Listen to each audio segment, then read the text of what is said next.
अहमदनगरमधील Navnagapur MIDC खून प्रकरणातील फरार आरोपी स्थानिक गुन्हे शाखेने जेरबंद केलाय। नगर तालुक्यातील नवनागापूर येथील रहिवासी काजल मिरपगार यांचे पती अविनाश मिरपगार हे नवनागापूर आंधळे चौक येथे उभे राहून फोनवर व्हिडिओ कॉल करून बोलत असताना संग्राम कदम आणि त्याचे इतर 4 साथीदार तेथे आले आणि अविनाश मिरपगार हा व्हिडिओ काढत असल्याने त्याला शिवीगाळ व मारहाण करून सिमेंट ब्लॉकने डोक्यात मारून जीवे ठार मारलं। याबाबत अविनाश मिरपगार यांची पत्नी काजल मिरपगार यांनी एमआयडीसी पोलीस ठाण्यात दिलेल्या फिर्यादीवरून गुन्हा दाखल करण्यात आला।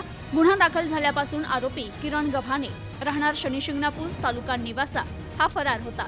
दरम्यान घटनेचं गांभीर्य लक्षात घेत जिल्हा पोलीस अधीक्षक राकेश ओला यांनी दिलेल्या आदेशानुसार स्थानिक गुन्हे शाखेचे पोलीस निरीक्षक दिनेश आहेर यांनी पोलीस पथक नेमून गुन्ह्यातील फरार आरोपींचा शोध घेण्याबाबत आवश्यक सूचना देत पथकास रवाना केला। पथक फरार आरोपींचा तांत्रिक विश्लेषणाआधारे शोध घेत असतानाच पथकास गोपनीय माहिती मिळाली की किरण गव्हाणे हा त्याच्या राहत्या घरी आलाय, आत्ता गेल्यास आढळून येईल अशी माहिती मिळताच पथकाने आरोपी राहत असलेल्या ठिकाणी अर्थात नेवासा तालुक्यातील शनिशिंगणापूर येथे जाऊन त्याच्या वास्तव्याबाबत माहिती घेतली असता तेथे एक इसम आढळून आला। त्याला पोलिसांनी मोठ्या शिताफीनं ताब्यात घेतलं आणि पोलीस पथकाशी ओळख सांगत त्याचं नाव विचारलं असता त्याने किरण गव्हाणे असं सांगितलं। त्याच्याकडे गुन्ह्याबाबत विचारणा केली असता त्याने गुन्हा केल्याची कबुली दिल्याने त्याला ताब्यात घेऊन एमआयडीसी पोलीस स्टेशन येथे हजर केलं असून पोलीस पुढील तपास करतायत। तर ही कारवाई जिल्हा पोलीस अधीक्षक राकेश ओला, अपर पोलीस अधीक्षक प्रशांत खैरे,